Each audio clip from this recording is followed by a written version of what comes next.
Okay, today I'm testing out my new camera I got that integrates. So it's a webcam. It's a Logitech C270, I believe, and I looked it up to make sure it worked with Linux and stuff like that. So it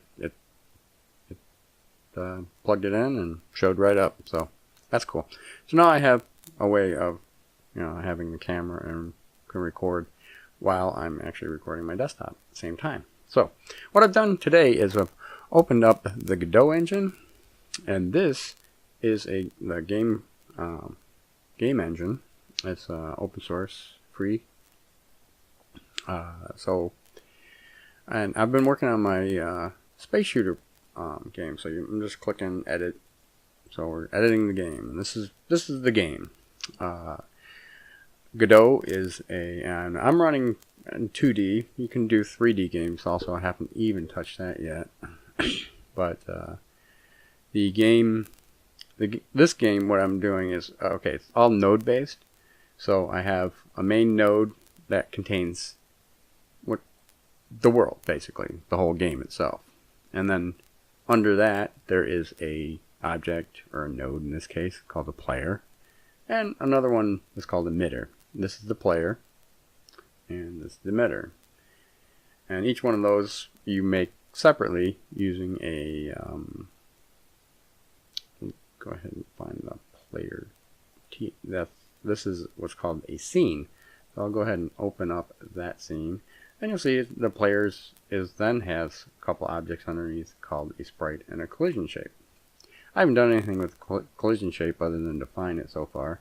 And the sprite tells you what the object down here, what the object is, or the graphic that's going to be. You can also include animation, but this object, actually all I do with this is just rotate it. So, but anyway, we'll get back to the game now. So, if we run the game, here it is. And you'll see that I have the player object tracking the mouse, and then if you fire, it doesn't do anything other than show that it draws a line and shows the emitter. I don't have any of the collision working with that. And you can see down here I have some little debugging information. So when I click on the laser, it lasers for a certain amount, and then the rest of the time it's just loafing around. You'll also see that there's enemies bouncing around, and like over here I don't have any enemies. And then there's also this black line that if we expand this out, you'll see what it does. What it does is it's a static object that these enemies, which are called rigid body 2Ds, so they have physics to them, and they're bouncing around and stuff like that. And I thought that was kind of interesting, and they even bounce off each other, which makes this even a little more unpredictable. Like the other game that I had, they just pass through each other. So now they'll be spread out. But one problem I found out was, and I'll show you, I'm going to go ahead and stop the game. If we go into code, here's the game code. And I go down to the start level.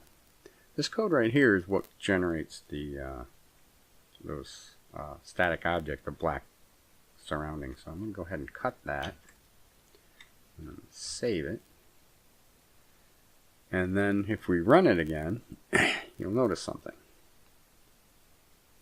The enemies just go flying off.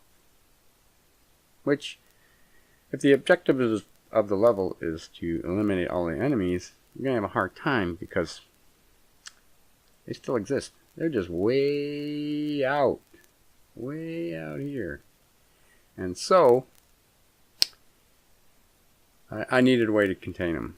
Because even though they're not on the screen, they still exist. They're just, the objects still exist, they're just way off the screen now. So, oops.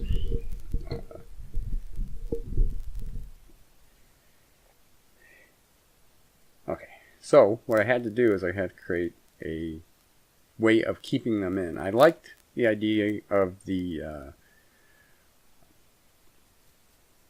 the bouncing off each other and the physics and stuff, because I really didn't have to write extra code for that, which really is not that hard to do. It's just, I thought, wow, that's kind of cool, and since it's already built in the engine, why rewrite it? But that created the problem is that there's nothing to contain them in. And then I found out about the static object. So I'm going to come back to the code here. And the thing about Godot, by default, it has its own script, and that scripting language is very much like Python. So if you want to know how to do something in the script, you can just look up Python, how do I do this, and pretty much the same way. So this for example, like this for loop, you have the for, and you can give it a range, so this goes from 0 to the screen size, and then I added 10 just to be a little extra large. And what does it do? I think that's the size. I'd have to look that up. But oh no, this is step, so it goes. This is the step, so it says, okay, starting at this position, boom, boom, every 10, put this, and what the end result is, it will add a child. It'll actually add 2 child instances, in this case a thing called the bound scene. So let me go open up the bound, and you'll see that really all that is a sprite that's just a little 10 by 10 square and a collision shape. So it's also defined, if we go back up to the bounds, you'll see that it's defined as a static body 2D. So a static body, once you put it in place, it's not moving, but a rigid body will bounce off it, so it can't pass through it. So I figured out if I put static bodies all around the viewable area, the rigid bodies can't go anywhere. So that's basically what I did. So we come back to the code for the game. That's what this does here. The screen size X, so that does the X coordinates. So it does the top here. It does the bottom. And each one of these will add a child. And then I do it for the y-axis, so both the left side and the right side. So, and you notice I don't have any enemies over here underneath the game mode or node, but that's what this does.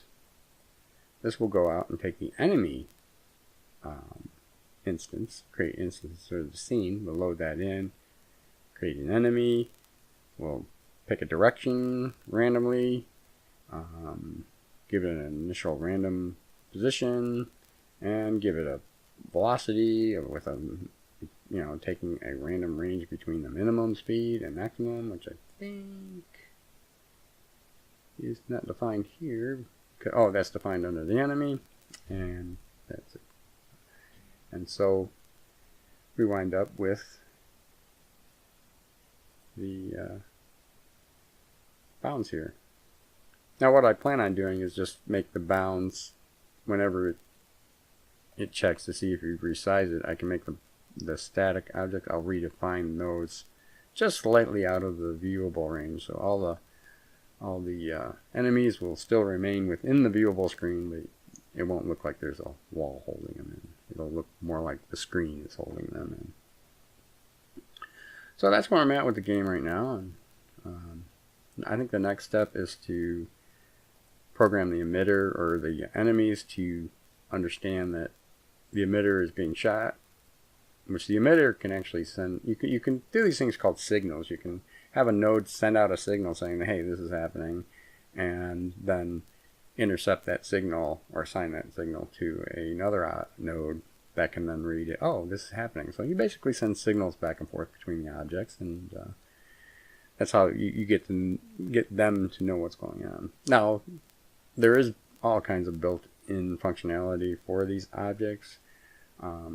Like if the emitter is within the bounds of a enemy, the enemy should be able to say, oh, I've been hit, and then basically eliminate itself, remove itself from the game. The game will probably have to do that because the enemy is a child of the game.